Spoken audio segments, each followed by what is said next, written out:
When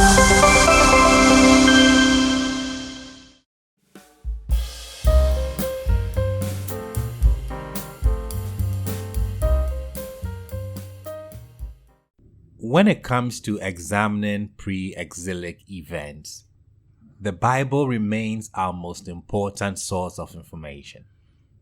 However, its claims should not be taken at face value, especially when we consider the Exodus and Passover. The biblical text states that approximately 2 million people left Egypt during this event. However, no physical evidence has been discovered to back up this figure. This raises the question of who manipulated the numbers. Why was it necessary to do so? And when did these adjustments occur? Is the Exodus from Egypt rooted in fact or fiction?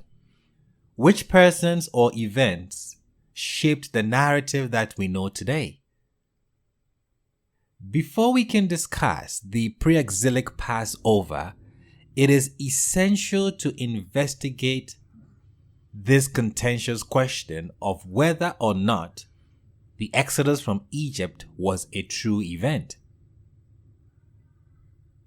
We will attempt to unravel this mystery with exploring the enigmatic concept of the deuteronomistic history, a concept that students of the Hebrew Bible must grapple with from the start of their studies.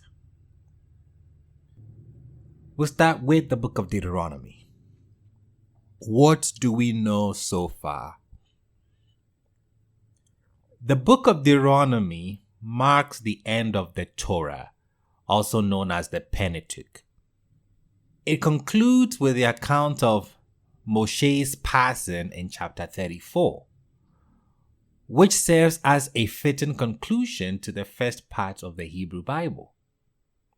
The Pentateuch can be viewed as a biography of Moshe, with Exodus through Deuteronomy chronicling his life from birth, which we saw in Exodus 2, to death. Meanwhile, Genesis acts as a prologue to this narrative, setting the stage for the story of Moshe and the Exodus. Deuteronomy serves not only as a conclusion to the earlier stories and laws, but also as an introduction to the historical books that follow, which includes Joshua, Judges, Samuel, and Kings. These books comprise the first part of the prophets in the Hebrew Bible, known as the former prophets. Now, even in English translation, one can easily detect similarities in style and vocabulary between Deuteronomy and these subsequent books that I have mentioned: Judges, Samuel, Kings, Joshua. Moreover, there are additional connections between Deuteronomy and the former prophets that reveal their shared themes and messages. For example, throughout Deuteronomy, Moshe frequently makes reference to the upcoming conquest of the land and crossing of the Jordan. We read in Deuteronomy 4:1 and 14, "And now, O Israel, hearken to the statutes and to the commandments which I teach you to do, in order that you may live, and go in and possess the land which Yud-Heh-Vav-Heh, God of your forefathers, is given you." Likewise in verses 14, "And Yud-Heh-Vav-Heh commanded me that this time to teach you statutes and ordinances, so that you should do them in the land to which you are crossing to possess." When we read Deuteronomy 7:1, it states, "When Yud-Heh-Vav-Heh, your God, brings you into the land to which you are coming to possess it, He will cast away many nations from before you: the Hittites, Girgashites, Amorites, Canaanites, Perizzites, Hivites, Jebusites, 7 nations more numerous and powerful than you. These events are chronicled in Joshua, which introduces Joshua as Moshe's successor in Deuteronomy 31. So, given these strong connections between Deuteronomy and Joshua, scholars have often considered replacing the Pentateuch, the 5 books, with the Hexateuch, 6 books. That includes Joshua as an appropriate ending to a narrative that begins with God's promise to the patriarchs in Genesis. Deuteronomy not only sets the stage for the conquest stories in Joshua, but also alludes to subsequent books.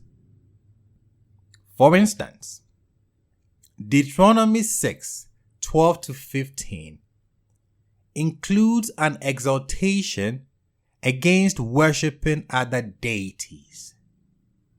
This is what it states: "Take care that you do not forget Yud-Heh-Vav-Heh, who brought you out of the land of Egypt. Do not follow other gods, because Yahweh your God, who is among you, is a jealous God.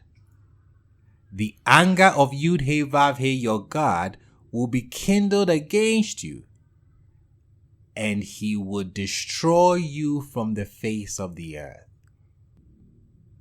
Now, the book of Judges opens with the assertion that this exhortation had been disregarded. In doing so, the author of Judges chapters 2 verses 12-14 clearly references Deuteronomy 6:12-15. We are told they abandoned Yahweh, the God of their fathers. They followed other gods. So the anger of Yud-Heh-Vav-Heh was kindled against Israel, and he sold them into the power of their enemies all round, so that they could no longer withstand their enemies. As predicted by Moshe in his final speech in Deuteronomy, the chaotic period of the Judges is depicted. Additionally, Deuteronomy alludes to the destruction of Jerusalem and the deportation of its people as seen in Deuteronomy 6:15 and envisioned in the curses of Deuteronomy 28. And just as Yud-Heh-Vav-Heh took delight in making you prosperous and numerous, so Yud-Heh-Vav-Heh will take delight in bringing you to ruin and destruction. You shall be plucked off the land that you are entering to possess. This is what we read in Deuteronomy 28 verses 63. This catastrophe ultimately occurs at the end of 2 Kings 25-21. So Judah went into exile out of its land, we are told.